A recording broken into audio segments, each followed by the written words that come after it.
Good morning, church. How are you? First off, I would like to thank you for that beautiful, special song. Today, I would like to talk about wisdom. Before I start, let's bow our head for a word of prayer. Heavenly Father, thank you for everything that you've done for us. I'm about to preach your word. Please speak through me. In the name of Jesus, I pray. Amen.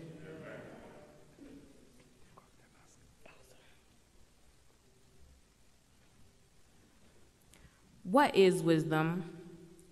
According to the dictionary, wisdom is the quality of having experience, knowledge, and good judgment. Now we can ask ourselves, how can we youth be wise according to that definition? Definitely, we lack experience since we haven't lived long enough to acquire it.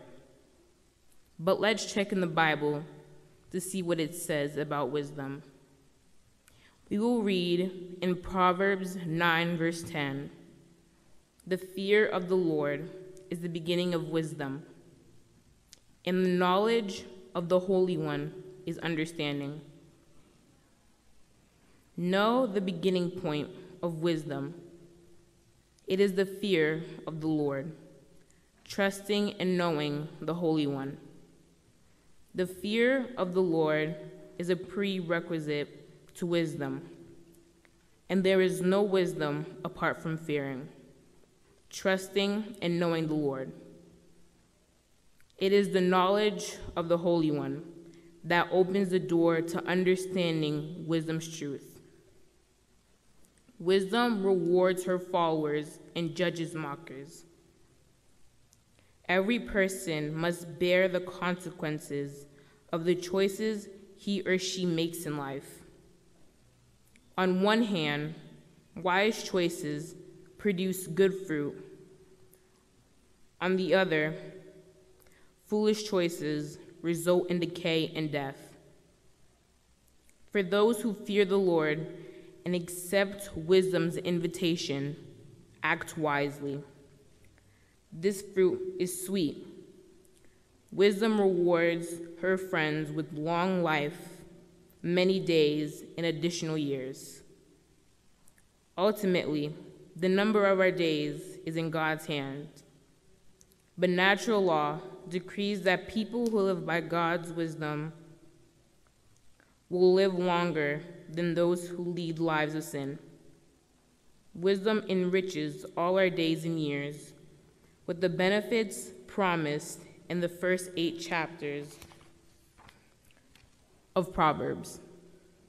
For those who mock God and his wisdom, the fruit is repulsively bitter.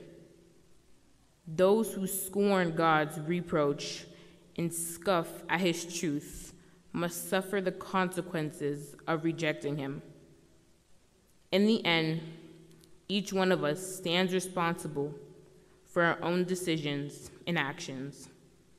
This does not mean that our choices do not affect others, but that we will answer to God only for ourselves.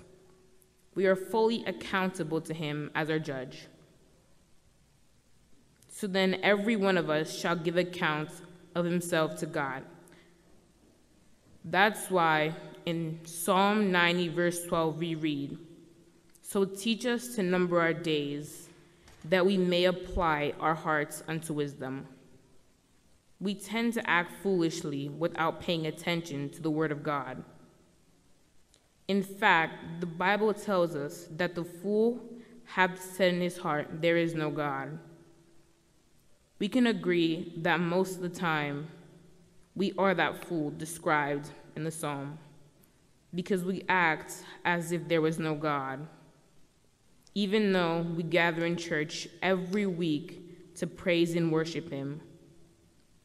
When we seek wisdom, when we look to do things according to the Lord, when we ask the Lord for guidance at every turn of our lives, we can expect to be blessed. Do you remember what David said in the first psalm? "Blessed is the man that walketh not in the counsel of the ungodly, nor standeth in the way of the sinners, nor sitteth in the seat of the scornful. But his delight is in the law of the Lord, and in his law doth he meditate day and night. And he shall be like a tree planted by the rivers of water, that bringeth forth his fruit in his season.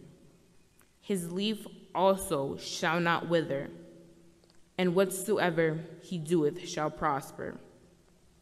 Don't we want to prosper? Don't we want to be blessed? Then let's start getting serious about God. Let's start getting serious about church. Let's start getting serious about the Word of God. In Psalms 119, verse 9, someone asks, "How can a young person stay on the path of purity?" And he answered, "By living according to your word." Youth of Mont, Oliviers, are you wise or foolish?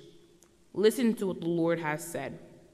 In Matthew 7:24, verse 27, it says, "Therefore, everyone who hears these words of mine and puts them into practice is like a wise man who built his house on the rock. The rain came down, the streams rose, and the winds blew and beat against that house. Yet it did not fall, because it had its foundation on the rock. But everyone who hears these words of mine and does not put them into practice is like a foolish man who built his house on sand. The rain came down, the streams rose, and the winds blew and beat against that house, and it fell with a great crash."